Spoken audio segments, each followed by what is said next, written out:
overcoming grief, suicide, addiction, um, so many topics, and more from the perspective of how you or your loved ones and near and dear ones can use them, rather than just about theory. This is as we want to make it as practical as possible. So before we jump into the session, I'd like to quickly introduce Pukar Helpline for those of you who are new to this. Pukar is a volunteer-driven, completely volunteer-driven emotional support helpline, which provides free, confidential, non-judgmental emotional support to anyone who's feeling stressed, depressed, or suicidal. We have thoroughly trained volunteers who are willing to listen to you and try to understand how you're feeling. And as I always say, I have no doubt that there is certainly a need for that in today's world, for somebody to just stop and listen. We operate every day from 10 a.m. to 2 p.m. We'll put the details of our helpline on the chat so that you can also share it with, somebody who might need it, or make a note of it for yourself. Today's session will be recorded, and as I mentioned earlier, please do switch on your videos. It would be really nice to see all of you. Um, we would be recording the session, and oh, I see that Balaka, you message it's not possible to switch on the videos. That's fine. I understand there are some circumstances, but even the car is okay. We don't mind at all if you are comfortable. Um, in terms of interaction today, our lovely speaker has agreed to allow us to continuously, make this interactive throughout the session. But please put your questions or comments on the chat, and I'll make sure to, bring it up during the conversation. So we would love for you to be interactive and participative during this session, especially this one, because I think a lot of us may have personal experiences with this or are struggling with this as we speak now. So please feel free to do that. We will also be having a Q&A session towards the end. And just before that, we will share a very short feedback form, which is mainly for us to understand what kind of topics work for you, how this session was, and what you would like to hear more from us. With that out of the way, um, coming to today's topic, it's emotional support for the elderly. And, you know, I was thinking about this, and something that I've observed is as people age, I think we begin to think that they need more physical support, take them to the hospital or feed them or bathe them or whatever that is that they need. We begin to think that they need more of that rather than emotional support.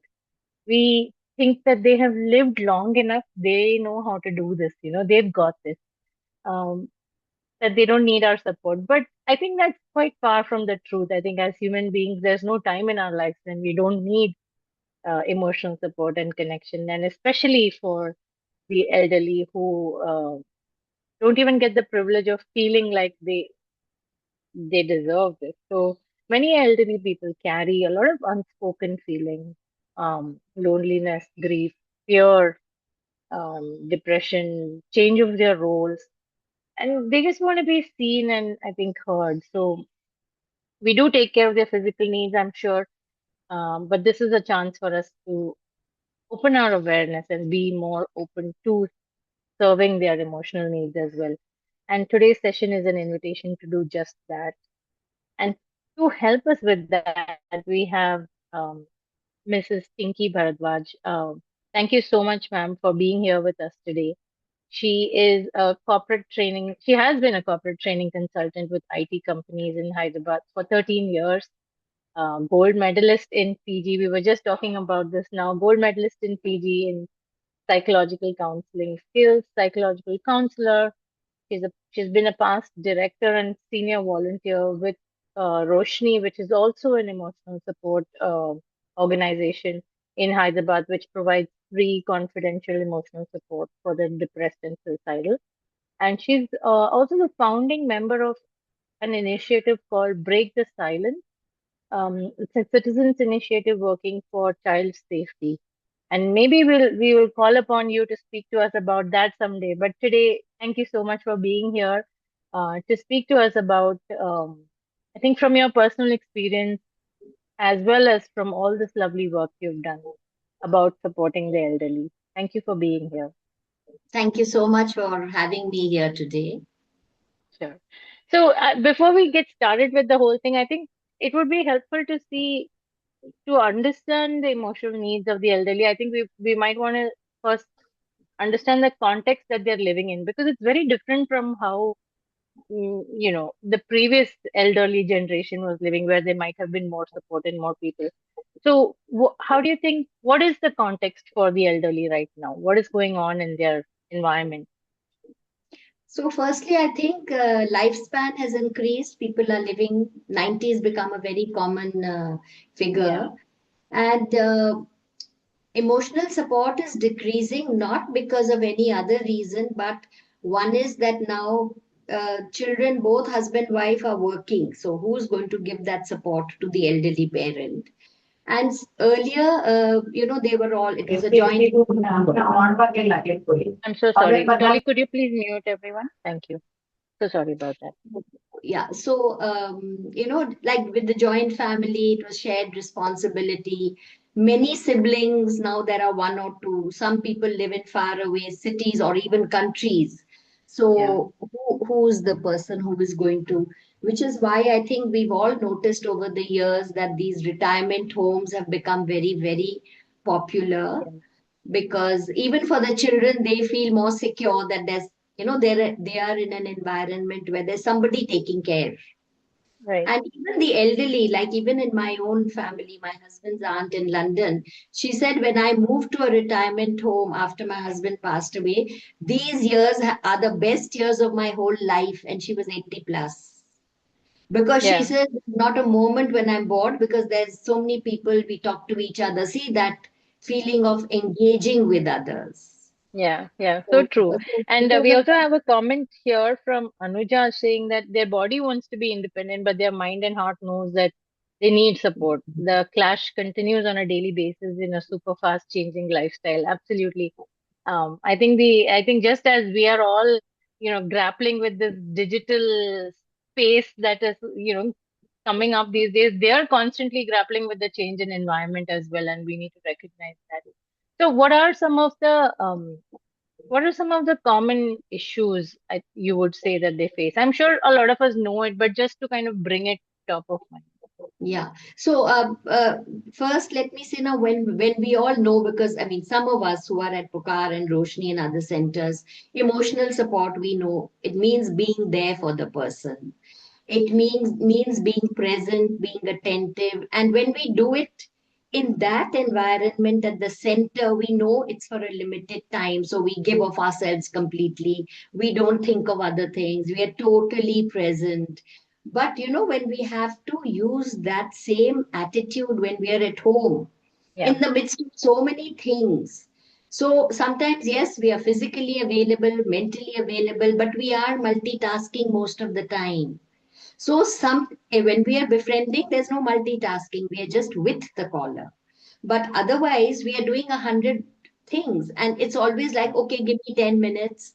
And so sometimes I think, because I've had a lot of elderly aunts, my own mother-in-law was there. Sometimes they begin to feel like we are being put on the back burner. We are not priority. When they have the time and the energy, then perhaps they will look at it, unless it's an emergency or it's critical. Kind of that yeah, kind of thing is there.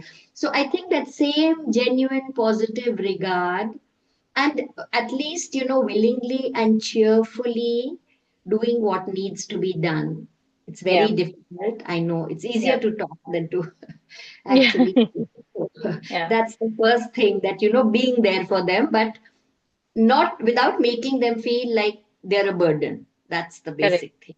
correct. So the main common issues, well, first thing is everybody ages differently. One at 72, people are maybe very, very different problems. Yeah, Also, they experience aging differently. How do they view it? Do they see life is over? Do they see life is just beginning? yeah, It's all in their attitude, in their mind. And also they adjust or adapt to the aging process differently. Some people complain about minor things, others take everything in their stride and say it's okay, so what, it's part of aging. I mean, That's not so important. I'm enjoying life. So it's all, Yeah. how we look at it. So now the problems can be, issues they face can be at the psychosocial level, at the physical and the emotional. So at the psychosocial, first of all, is if you're talking about post retirement. So first is, there's of course financial planning could be there, but there'll be some amount of, readjusting, financial insecurity, there's loss of autonomy, productivity, status changes, no name, fame, kursi ko salam hota hai, now I'm nowhere, I'm invisible. Nobody Yeah. greets me or looks up to me the way they used to. Okay, also because of the extended family structure is no longer there. So it's become a nuclear family, everybody's out and they are often Yeah. left alone at home. So that familiar family support, the intimacy of chit chatting, there's no time, sort of they miss that. If they are housebound for some reason, not independent, then lack of companionship, no socialization, engaging with friends, or partaking of various activities. So loneliness seems to be the predominant thing. That is what has been, research has shown in all Yeah. countries, most countries I can say, and also in lot of families where there are nuclear families, not where there is an extended family support. Sometimes, there's a loss of a spouse or a sibling or a uh, any close family member or friend, and that also is overwhelming because till both are there as elderly people, they have each other. When one is left, then it's actually, Yeah. like a part of you has gone away. And that takes though they know it, though they accept it. In my own family, my uncle passed away at the age of 101 just last year, and his wife is there still. So the thing is always that yes, we are there for them, and I hope they don't suffer and go. But when they go, the void is there. Yeah. That is there. Yeah. Also, changing locations, when you're left alone, you may need to move in with a child. And that is very, very difficult to adapt to because environment change, position, no control, loss of independence, Yeah. autonomy. So they want to talk about the pain, but nobody wants to hear it because they say, Yeah. oh God, there she goes again. So it's a In very fact, sad. just to that point, Apuri has message on chat saying, I'm unable to take out time for my parents, which is really shameful on my part, and I appreciate this type of session to help me to start from home first. It's a very heavy burden to carry up, Priya. I don't think you should blame yourself for it. But here we are for sure, trying to see and understand their perspective better, right? I think so. Thank you for helping us do that, Tinky, ma'am. If I can respond to her, this statement of hers, Hmm. I think most of us, when we have lots of things to do, at least I do that, I make a to do list and I kind of know this time for this time for this time. So Yeah. when I'm really, really busy, perhaps if I add that I will start my day by spending, if I take out 5 minutes from each activity and I'm exclusively available at that time to interact. See, they will repeat past stories and all that. We need patience to hear them. So Yeah.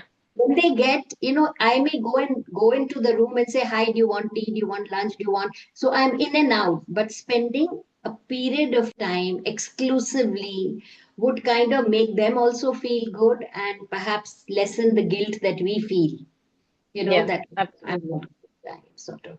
And of course, the digital thing, everybody's on their mobiles, Yeah. and they are like, what is going on? Everybody's in the room, but no one is there mentally or Yeah. available. So physical concerns, of course, we know, no, decline in strength, in mobility, then endurance, loss of sight, hearing. Sometimes insomnia becomes a huge issue. Could be some disability, sometimes clinical depression, and aches and pains they often complain about, which seem or may be real to them, but often caregivers feel, oh God, nothing else, so today she's got a leg ache, or nothing else, so Yeah. she's complaining. This is Yeah. something I hear so often, and it is, they feel so belittled, that Yeah. now they don't even believe that I'm in pain, kind of thing. Yeah. That is really, and yeah, the emotional challenges, as I said, loneliness, and basically they feel invisible. Correct. People flit up and down, but they don't look at me. They don't ask for advice. They don't think I'm, important or needed. Nothing. They begin to feel I'm a burden on the family. Perhaps if I was not here, they would be happier. There would be more time for their own concerns. And so there is a kind of helplessness also when they are not mobile, when they don't have, they're not able to go out independently. They need, can someone please take me out? My grandmother Yeah. never drove, so she would always say, when someone goes out, please take me with you. At least I'll go for a drive. Yeah. And I Yeah. feel so sad, that imagine if you have to keep asking somebody that can you Yeah. take me out. That's one of the thing that I have noticed. I mean, this is especially so with people who start losing their memory, or, they become a little suspicious. They also become, little sometimes that feeling somebody's looking at me, or, are you taking away my things? So Yeah. that is part of the illness, let us not, it's something they can't help, you can say. Okay. Yeah. And anger and rage very often because they feel helpless, they feel bored, they feel frustrated, they feel insulted, they feel minimized. So you can imagine when they are so low and down, sometimes it just erupts in the form of Yeah. uh, anger, and that can manifest either as hostile behavior or stubbornness, or they say, I will not eat today, do what you like. No, but you Yeah. have to eat. How will you take your medicines? I won't take my medicines. What is the worst? Maybe I'll die, and you guys will get free. Even I will get free. All Yeah. kinds of any kind of statement, which when as a suppose you're the, when like as if we are the children, we would feel this is not my parent. There is a complete personality change. How can Correct. my parent be speaking like this? Yeah. But they argue, there are verbal attacks, they may do anything. There's some In amount of fact, anxiety. on the points that you said about personality change, I feel like all these issues that they are going through, there's so many that you've mentioned, and I'm sure there are so many that we haven't mentioned. Mention, yes. Just all of that, going through all of that itself is going to cause sort of a personality change, and this is how it is showing up. I think that's the awareness that we need to bring to the Yes, yes, environment, that this seems like a different person, but this is because of all the things that they're going through. It is showing up like this. They're irritable or they're complaining. Like yeah, I would say, okay, you never did this before. Why are you doing this now? right. Why can't you behave yourself? Things that we would say to children almost. Right. Right. The thing is that somewhere the caretaker, caregiver may feel that, this person does this deliberately to Yeah, irritate me. But they are helpless. It's not being done. Okay, now I'm going to get angry to show them. It's not like that. It's an yeah, emotion that rises and they can't deal with it. So it just expresses in some correct. way which is not pleasant, because then it Yeah, affects the harmony in the house, whoever yeah, be some kind of, the vibrations in the house are kind of yeah. little set and Even disturbed. the constant, I think sometimes we all complain about how, oh, they're meddling with everything, or they're constantly criticizing everything, or they want to be, telling me exactly what to do, how to do. But these are all ways for them to express their need Absolutely. to feel visible. That's how it's showing up, and that's something that we can be more aware of. There's also some amount of guilt, within that, Mm. because of they are being harassed. There's Yeah, also the fear, like what if they go off somewhere and the attendant doesn't come, and if this happens, and if I fall, and if, so that also sometimes plays on their mind. And one other thing which I think we all fail to see is that, when the spouses both are elderly, so invariably the one who is not keeping so well is taken care of by the other. So one is in yeah, the role of caregiver, the other is being taken, but they do it in, it's done in whichever way. So yeah, when one person goes away, the one who was a caregiver is yeah, now needing care. So yeah, when they like in control, telling him, have your medicine, now come on, eat your food, you better go for a walk, you better. Now the same things are being told to them, and they're like, oh my God, what is happening? I was Yeah, the one, the caregiver. Now for everybody's advising me what to do. That kind. That is something which really upsets them if they are not able to accept and adjust and adapt to it. Okay, this is a part correct. of it. That is the whole thing. So, how do these challenges show up? Well, main thing I told you is that if they can't adapt and they don't accept the changes, then there is lot of unhappiness. Yeah, They are not sad, but they are unhappy with the situation. correct. And according to some, it could be that they are children are not doing, a caretaker is not doing enough to make me happy. So it's like, Mm. because of your behavior, that I'm feeling like this. So it's Right. all a matter of how they perceive, how they interpret a situation, and based on that, they will then form a belief and then they will act on that. Behave. Right. A lot of negative thoughts are often there. Sometimes, if you tell them that, you have so many blessings, there's so many things to, you don't need to tell me. I know what to do. I am Yeah. the parent and you are the child. So they hate being given advice. Yeah. But also, the loss of dignity, the loss of independence, especially when there is a physical thing where they are dependent, or if they become forgetful. Sometimes there's Yeah. dementia, there could be Parkinson's. So, attendant to all these type of like dementias, there will be certain things where they have, the memory is just gone. So they keep asking the same thing.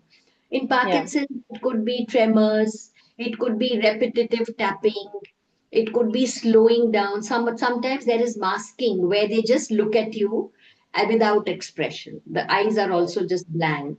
And half an hour later, they will engage and be animated.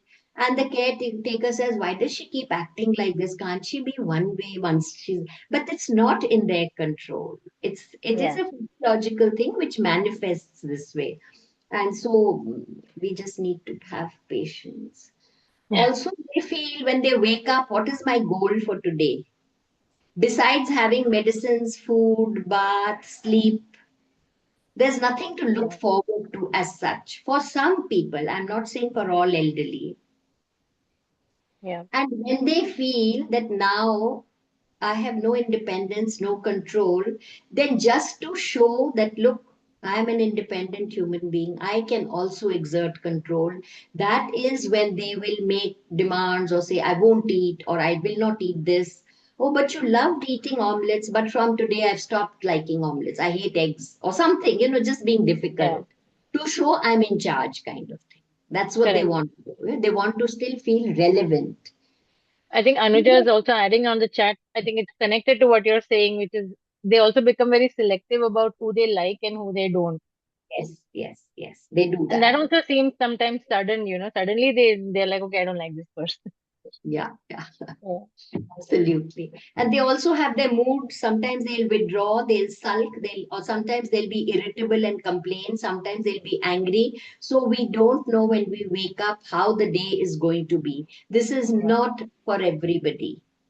This is not for everybody. It varies because people age differently.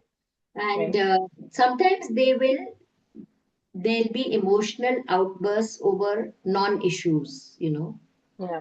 Like, how come you've given me this plate? I don't like this design. Something which, is like out of the blue.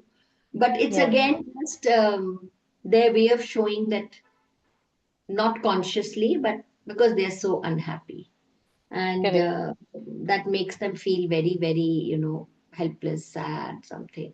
And Yeah. sometimes it has also been, research has also shown that the way they are manifesting their emotions and thoughts in their behavior at a deeper level, either then or maybe later, they feel that, why am I doing this? Or later, why did I do this? I should not have done this. I'm so silly. And then they'll say, I'm sorry, I didn't mean to. Please forgive me. They do that also. And Correct. invariably, of course, there is some kind of for some period there is a little bit of peace and harmony and whatever.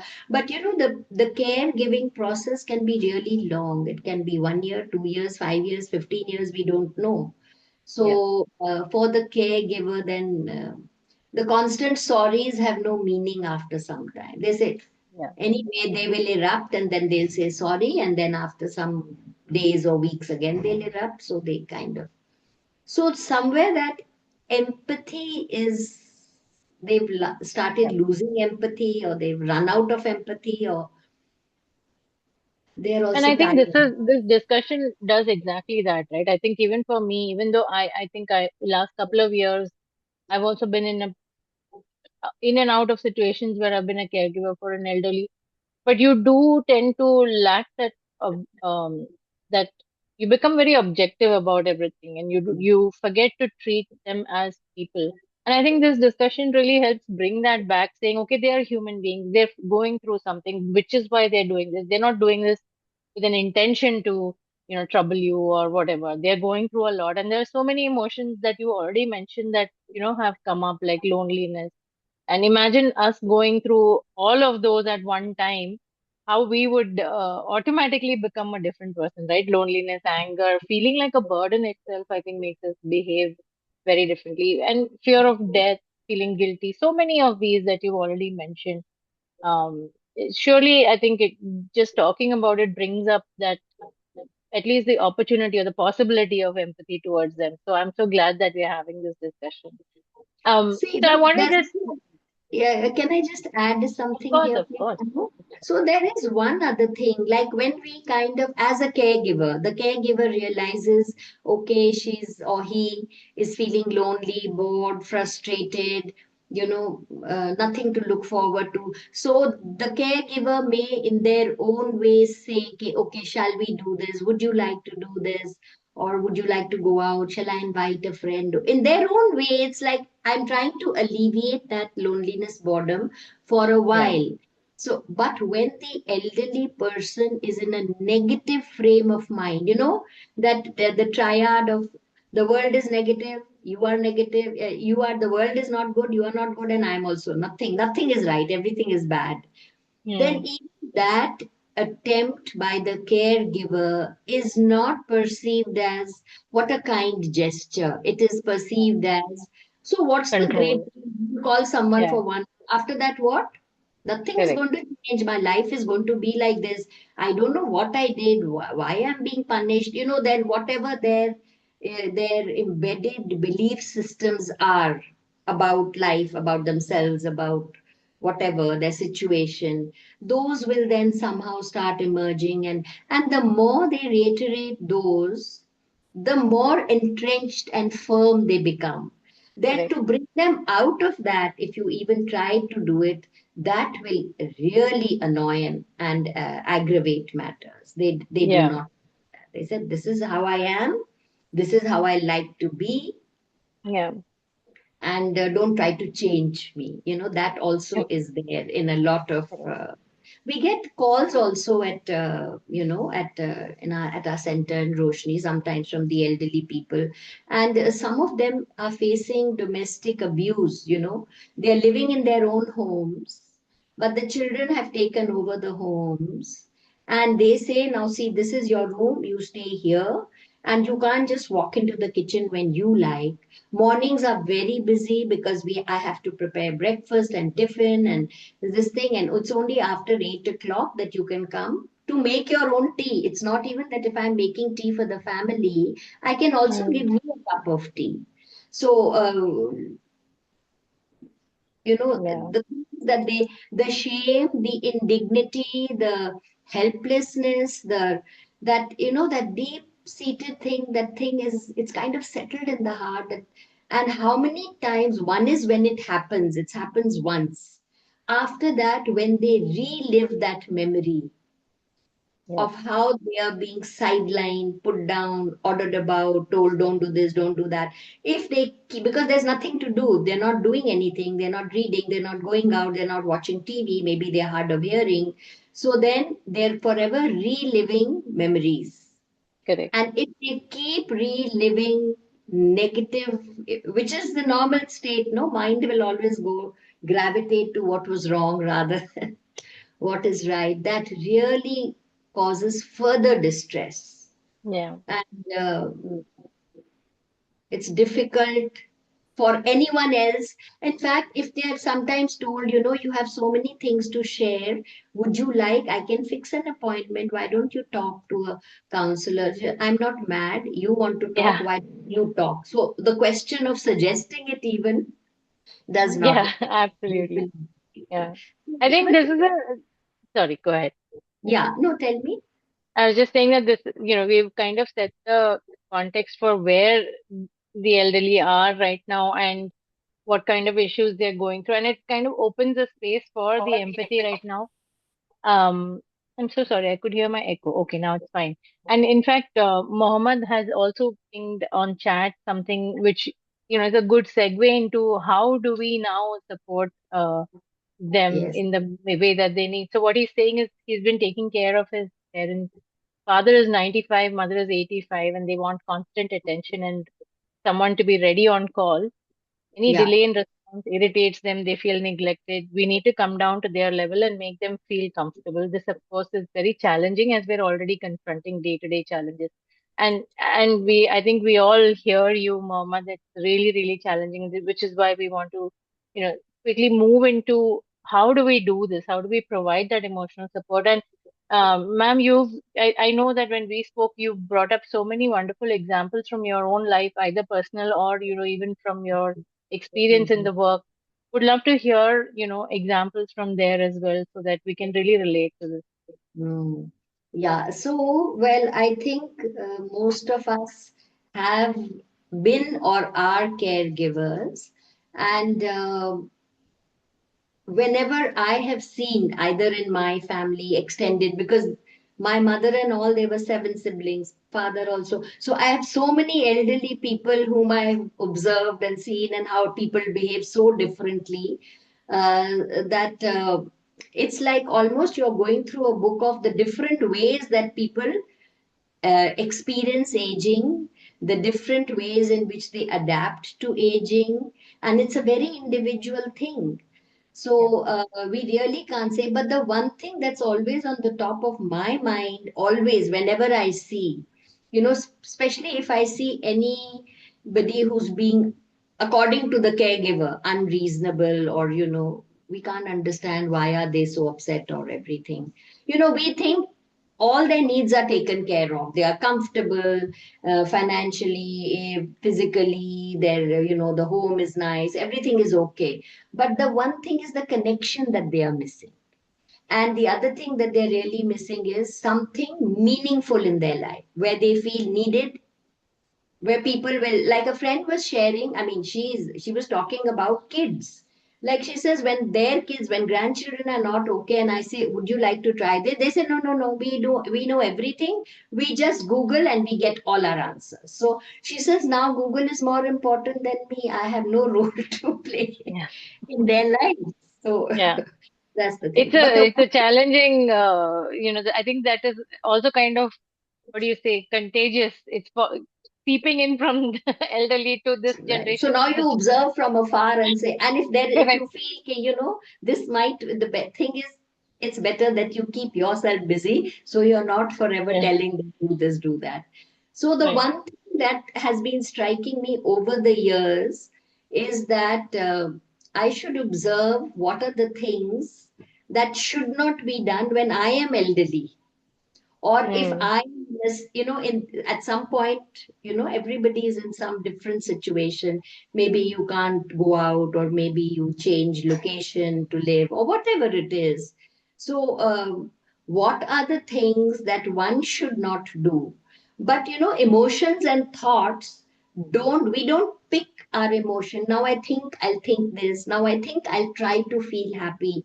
They just arise. Thoughts are arising, emotions are arising all the time. How am I going to express them in my actions or in my behavior? So to Yeah. be forever alert and aware at that, I sometimes tell my daughter-in-law, "Beta, best of luck, best of luck." And she keeps saying, "Why do you say that?" I said, "Because you keep watching. Even in her family, elderly people are there. And similar everywhere, it's similar. So I said, see, I don't know how elderly I will be, but I hope I'm not. But if I am, then best of luck to you, because I Right. don't know what I will Yeah. say or do, kind of. So I'm like, that's my biggest thing that it should be. So that, having said that, in a lighter vein, I think the most, see now what theory and practice are very different. Mm. Basically, the issue is that caregivers, unless I am a nurse and then I'm an attendant, then it's my job. It's like when we are in Pukar or Roshni or any befriending center, for those 4 hours, we are in the zone of being a befriender, listening patiently, gentle tone, no belittling, no accusing, no asking, how dare you, no asking why, no giving, taking sides of the other person in their issue. Because it's limited to 4 hours. Yeah. But when it's day in and day out, and it's a family member or extended or whoever it is, it could be anybody. First is that it's not a job. Second is that time is 20. We have a limited resource. And now in those 24 hours, A, B, C, D, E, F, G, H need to be done. And what I think is either urgent or important will probably take the front seat. Often it happens, unless, as I mentioned earlier, unless it's critical or an emergency, then this attention to the elderly is like put on the back burner. I'm busy today, we'll spend time after 10 hours or 9 hours or 6 hours. And the elderly saying, but this is the time when I'm feeling whatever. I'm feeling bored, I'm feeling sad, I'm crying. So that is the biggest, and nobody is to blame here, because there are jobs to be done, there are kids to be taken to school, or exams to be, everything. So many things are there. They have their own challenges at work, or the maid hasn't come. There are many things, life is dynamic. It's nothing is, I make a routine, I will plan for the day, but everything can go haywire. So Yeah. that is where the biggest challenge is. So one I said is, as we fix a time, that this is the time when which is least likely to have other demands on me, like early Correct. morning, let's have tea together, we'll chit chat, plan for the day, what are you doing, how was yesterday. So that kind of is taken care of. And main thing I think we need is patience. And what they often feel is unloved. So even when the caretaker gives of their best and does everything willingly, cheerfully, they often feel, so of course you're doing everything, but you are doing it as a duty. You're not doing it out of love. They are very, very sensitive to that. And love is not something that you can measure or show or say, here is love. It is like how children feel, I was unloved by my mother as a child. It's a feeling, एहसास जिसको बोलते हैं. It's something that is in there. It can come through in any way. It can be in the body language. It is in the tone of the voice. It is in the way the person looks at you. Do they look at you with hurry up? I don't have time. Are they looking at the watch? Are they looking the other side and saying, quickly say what you want? So they kind of feel, so that's where patience, first, I need time. Yeah.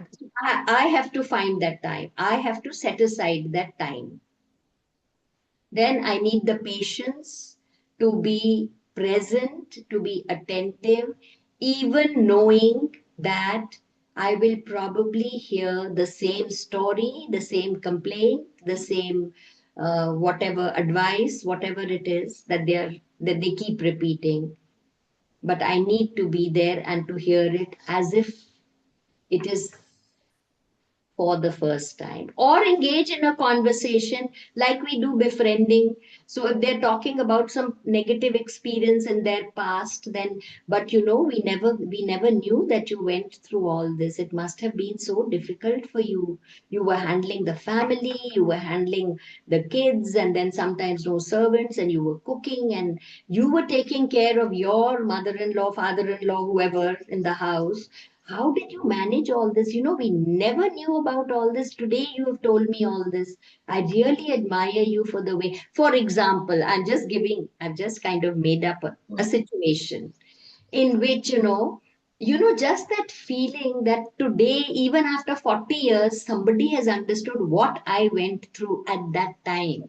That is so, nourishing, so nurturing. It makes the person feel at least one person in the world understood what I was going through. Yeah. Because if it's the caregiver who's the female, the lady of the house, often they'll say, no, husband has too much stress at work, kids are too young to understand.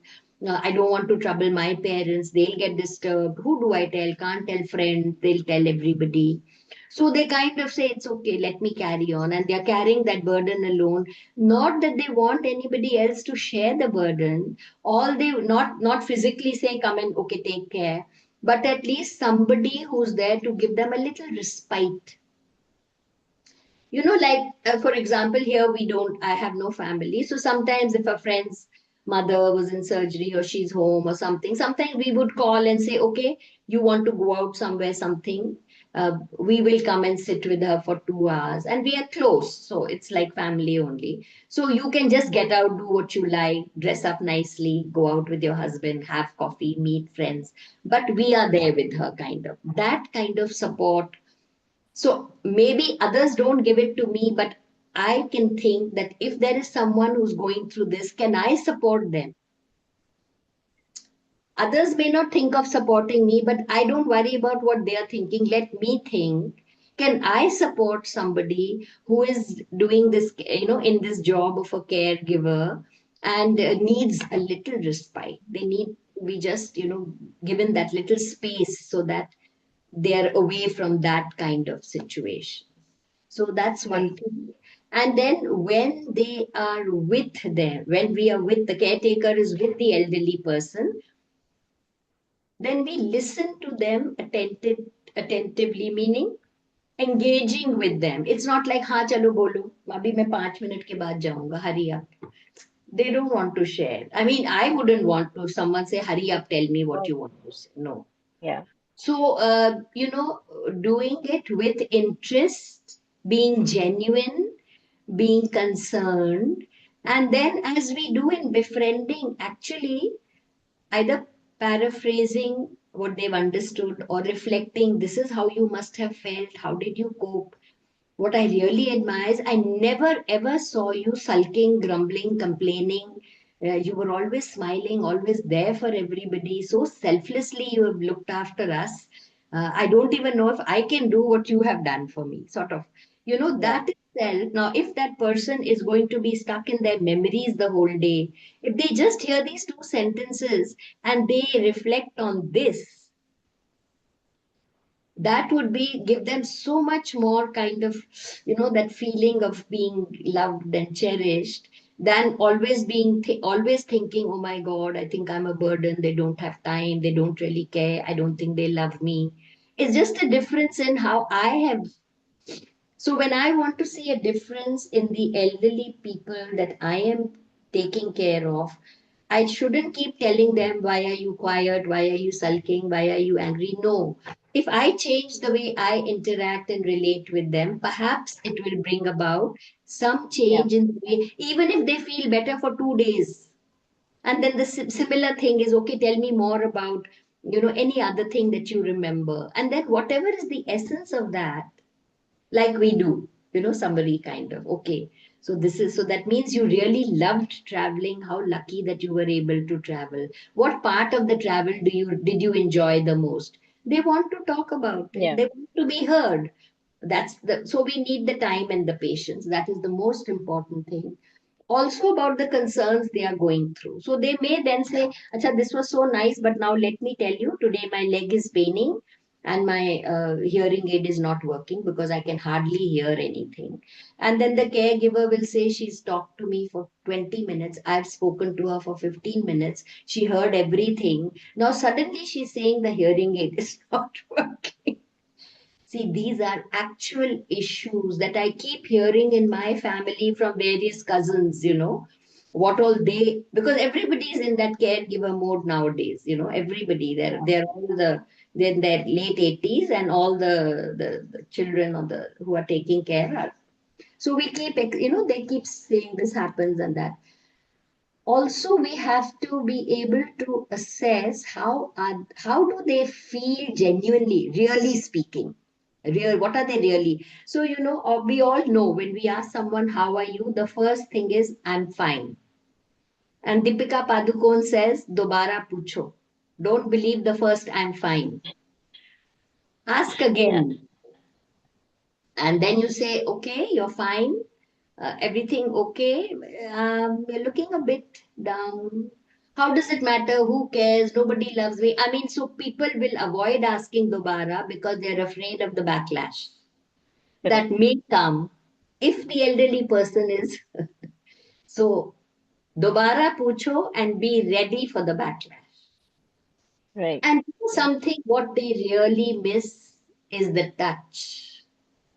So There are important. no more hugs. So rather than saying three or four or five sentences, sit with the person, just give them a tight hug and just let them hug you. That will give them the kind of solace and nice feeling that no words can give. Absolutely. And also being mindful of our body language when we interact with them at every interaction. Every interaction. Yeah. When you look away, you don't look at them, there's no eye contact, or you rush into the room, hurry up, and you rush out. They are getting all the messages. We don't do it, caregivers don't do it with the intention to hurt or say, I don't have time. But because of their whatever challenges, it will come out. So we And have a question here which says, what can an elder person do in their free time? Like, what activities will make them feel happy, needed, and make their life meaningful? It's a very interesting question, I feel, because it also ties in with similar things about what you're speaking. My short answer to that would be ask, but I would love to hear from you what what will that your answer be? ask them, ask them what is it that they want to do, right? But I would love to hear from you from your experience. What would make them happy? I don't think Activities. there is one answer to this question because different people find happiness in different things. Yeah. And I had read a very interesting book when my grandmother was, and I used to tell my mother's friend was visiting. And I said, I feel so sad. My grandmother is such a talented lady. She didn't know English, but otherwise, you name it and she could do it. And she had so many interests. Those days, that Vivid Bharati small transistor, she would put it here. Then she would read the paper, tatting, crochet, knitting, pickle, chutney, cooking, everything. One day, when she was, I think, in her late 70s, she was sitting in the sun in Delhi and at 10 o'clock doing this. I said, what is this? She said, the cheeks become rosy when you do this. You should also do it. The first thought is just look at this lady, look at her enthusiasm even at that age. So I think that comes from within. We Yeah. make our own happiness. That's one. And that is something which is formed as a habit, like for all of us. Hey there, everybody, whoever is a caretaker, and we are all getting older. Please remember, we make our own happiness. And this book I read, the way it says the way of all women, but it applies to everybody, is that our life is like the four seasons. So there is spring when we are young and there are dreams and so much to do, and then there is summer, which is when we are busy with family and jobs and totally engaged. And then there is autumn, time for the children to fly the nest. And then there is winter when we retire. There will be some physical, mental, whatever, emotional issues. So, what is this lady says her? The author is M. Esther Harding. I still remember. This was told to me by my aunt when I was, I think, 21 or 22 years old. I still remember it. And she said, you do not, like the squirrel, you do not prepare for winter when you reach winter. You start preparing for winter in the summer of your life. So Mm. start. engaging, find what things interest you. It could be a hobby. This is very important.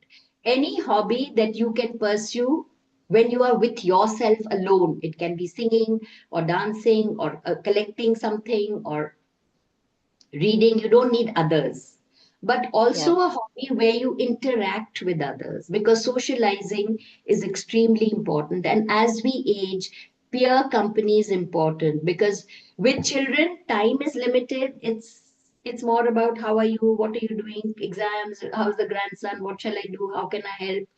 There's very less time nowadays for more than that.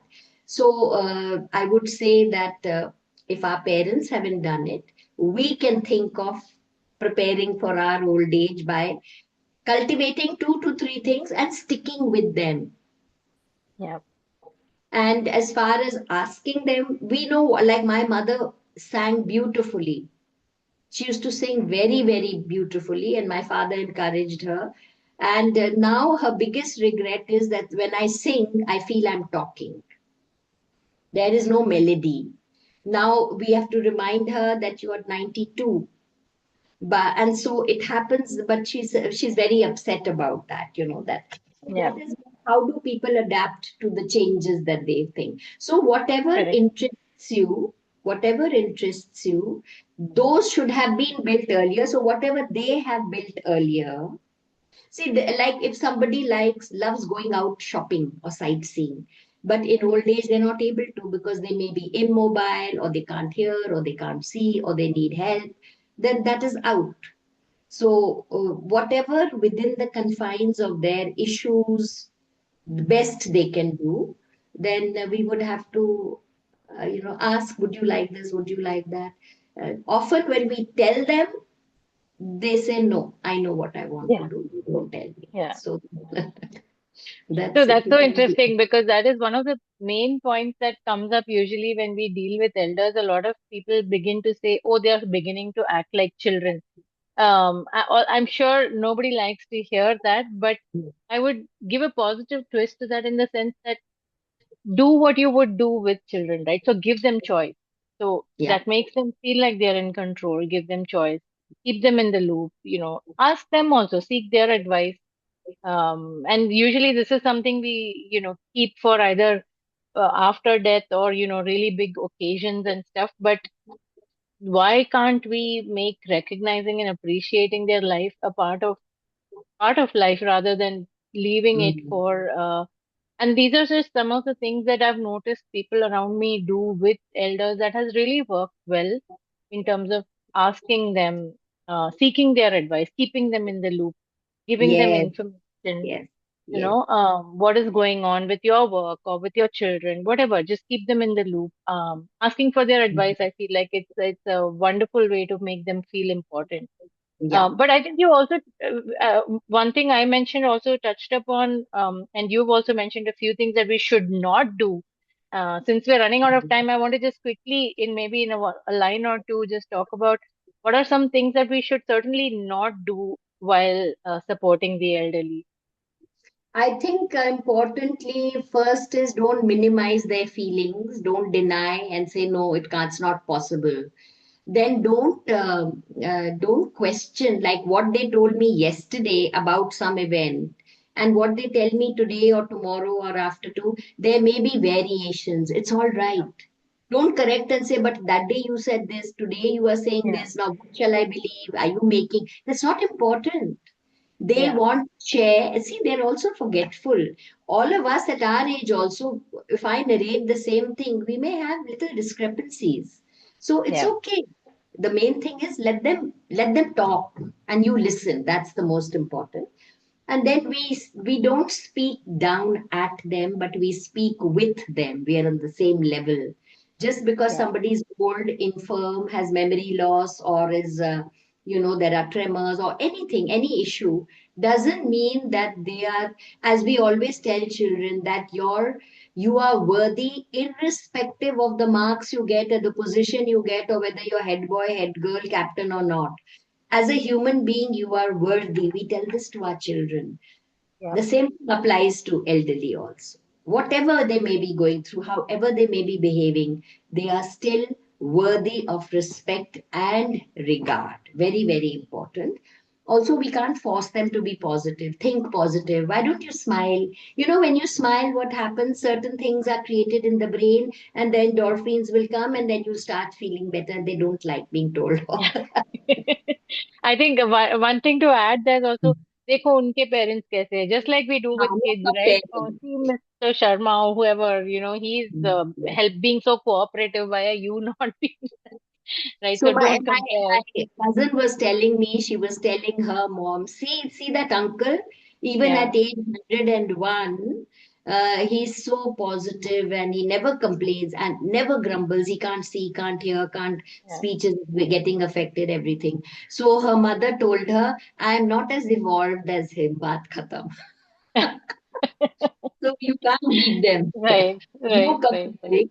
Also, no advising. Do not ignore their complaints. Ask what makes them feel better. Do you want a hot water bottle? Shall I give you some medicine, something, whatever? Would you like somebody to press your legs? Anything that makes them feel better. Also, sometimes, like we've seen it in movies actually, where they scold they scold or they shout at them or they withhold affection, ignore them. Yeah, Okay, now you're behaving badly, so now I'm going to ignore you. No, that's not right. We don't do that.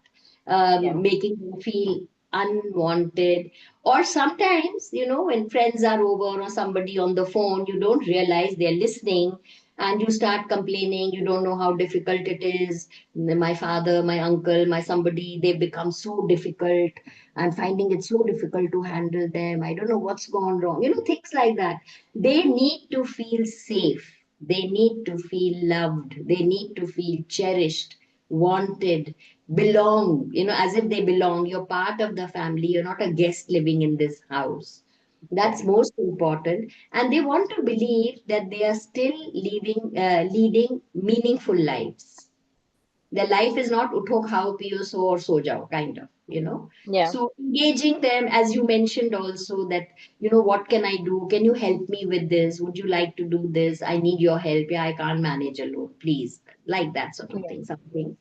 And when their emotional needs are met, then they will not so easily slip into depression, or that feeling of I have no interest or something like that. So basic skills, patience, empathy, we have to be flexible to adapt to their changing needs. yeah, Things will change over time. And like there is a difference between a 1 year old and a 2 year old and a 6 month old. Drastic progress. Here yeah. also, every year you will see suddenly there is, going down, going downhill, going downhill. And Absolutely. we have to adapt to it. And so, this is one thing my grandmother used to always say, there are some things that need to be done, we should do them. The choice is whether you will do it cheerfully and willingly or whether you will do it by grumbling and complaining. Please remember this. So that's our Correct. choice. That's a That's our, that's a beautiful line to end this particular session on, because I know it's not an easy job to, it's easy. take care of someone on a continuous basis. We do have some comments on chat and some questions as well, but I also recognize that we're getting closer to 12. So I'd like to quickly, send ask Dolly to please share the feedback form while we are doing the questions so that we can get that done. And I hope it's okay if we cross over a few minutes to Yeah, address some of these questions. yes, Um, absolutely. so, so Mr. Mohammed has made a comment. He says we also need to understand that our kids are watching the way we are taking care of our parents. That Very important. greatly influences the way we will take care. We will be taken care. Mm. Patience, tone of conversation, our behavior, etc. Very important factors as outlined by Tinky ma'am. So that's a absolutely valid and beautiful reason why we should also be more present and aware. Thank you for sharing that. There is a question by Nandini. Given the current scenario, premature death, early diagnosis of cardiovascular disease, hypertension, how to manage health anxiety as a caregiver? So, well, anxiety can also be, see, it depends. One is that we are worried, concerned. Concern means there's something and I need to do something. I'll do it and then I'm not concerned. Worry is, I don't know, he hasn't come home. Why is he late today? When the person comes home, now I'm not concerned. Sometimes anxiety can be we are just going round and round in circles continuously. What if, what if, what if, what if this happens? What if I fall down? What if this happens? Then that is very difficult to handle. So, one is, of course, ideally, if it goes out of hand, then a counselor therapist could help. Otherwise, if they refuse, then we may perhaps need to understand, okay, let's see what are the things which are in our control. Okay, so you've lived, say, 90 years. And imagine at the age of 50, you started thinking, what if I stop breathing? Is your breath in your control? You could have thought, what if my kidney stops functioning? Is that in your control? So, the things which are not in our control, there is no point even thinking about it. What are the things in our control? We can do the best we can. In spite of doing the best we can, sometimes things do go awry, they do go off track. And then we are all there together. We fight it together, so it's not to worry. Okay, it's, I know it's natural, especially when one is sitting alone and you start getting what will happen. Then what is my circle of concern? The things I can worry about and do something. What are the things I can worry about, feel upset, but I cannot do anything? So can I Yeah, move from that outside circle to what is in my control? And very sometimes nice. you Thank can you. ask them that, see, tell me, yesterday you were busy, you were watching some television. After that, your friend dropped in. Then you were reading that book which you really enjoyed. So, how was your day yesterday? Did you at any point worry? No, there was no time. So, do you think that if you keep engaged with whatever you enjoy, whatever you like, or with someone, or talk on the phone, or watch something, do you think you would worry less because the day went by? Those worries were there for 3 days. Yesterday, you didn't think about it. Today, if there is nothing to do, perhaps you'll start thinking. So, do you think keeping busy would help you to not worry about things which are not in your control that way? Thank you. Thank you for answering that. Miss Gomati has a comment she made. She says, I feel what makes them feel secure and loved is that they have the liberty to join us in the living room and retiring back to their own space or room when they need to. This, in quotes, the freedom. I think that's a beautiful point, Gomati Very ma'am. Thank you so much. It really talks about how we treat them still as individuals. So thank you for sharing that. I'm wondering if there's any other question. I don't see anything else here. I'm not sure if I've missed anything. Anybody else wants to ask maybe one last question and we can close the session. But this has been so beautiful and so I think it has been a good reminder. That's what I would like to say. It's a good reminder for us to come back to what is things that we know already probably, but we have forgotten. Any other questions from anyone? There are a lot of comments on the chat saying it's a wonderful session. And if there are no questions, I would really also like to echo that thought. And it's been so lovely talking to you, Tinky ma'am.